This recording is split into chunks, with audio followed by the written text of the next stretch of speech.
Dans cette courte vidéo, je voudrais vous donner quelques explications sur le financement. Concernant le financement par le CPF, les OPCO, etc., donc je me suis renseignée sur le sujet avec une professionnelle de la formation et de ses financements. Donc pour être finançable, c'est simple, je passe la certification Calliope, 2 ans après je la repasse, etc. Donc techniquement c'est possible, sauf que le prix de cette démarche et la surcharge de travail que ça engendre multiplie le prix de la formation par 2,5, presque 3. D'ailleurs, vous pouvez vérifier par vous-même, les formations qui sont finançables et qui sont certifiées Calliope sont à peu près 3 fois plus chères.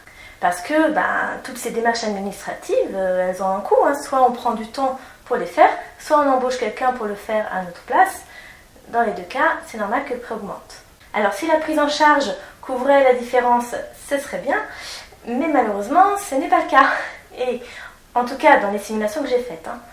Donc, faire un travail administratif conséquent, qui n'est clairement ni mon métier, ni ma passion, pour qu'au final, vous payiez plus cher de votre poche, en ayant l'impression d'avoir fait des économies, certes. Conclusion, ça vaut le coup ni pour vous, ni pour moi. Donc pour une prise en charge qui est une illusion, puisque ça oblige à augmenter drastiquement le coût.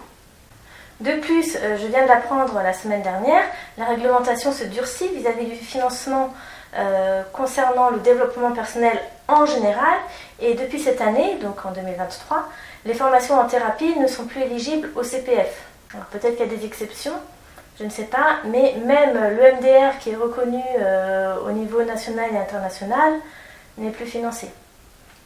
Par ailleurs, dans les différentes écoles de sophroanalyse, j'en connais 4 en plus de la formation Consciencia, eh bien elles ne proposent pas de financement non plus. Donc si vous voulez vous former en sophroanalyse, a priori, c'est pas finançable. Et ça ne l'a jamais été.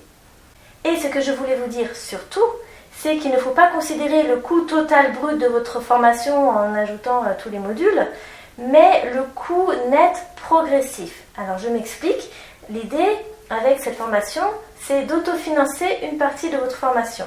La formation Consciencia, elle est construite de manière à ce que vous puissiez accompagner dès le 6e jour de formation. Donc, vous avez bien les 2-3 premiers modules à financer, et ensuite vous êtes amené à accompagner vos premiers volontaires, qui, en remerciement, vous donnent un petit quelque chose. Et petit à petit, vos séances d'entraînement avec vos volontaires finissent par financer partiellement ou même parfois complètement votre formation. Et puis la thérapie consciencielle va vraiment loin et donne des résultats concrets, convaincants dès les premières séances. Donc vous fidélisez vos volontaires qui ont envie de continuer à progresser avec vous.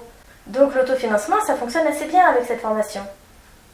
Et puis si votre relation à l'argent est problématique pour vous, n'oubliez pas que dans la formation Consciencia, vous allez être amené à vous exercer en tant que thérapeute, mais aussi à faire des séances en tant que client. Et si pour vous, la relation à l'argent est difficile, compliquée, vous avez peut-être des peurs, eh bien vous allez pouvoir travailler dessus.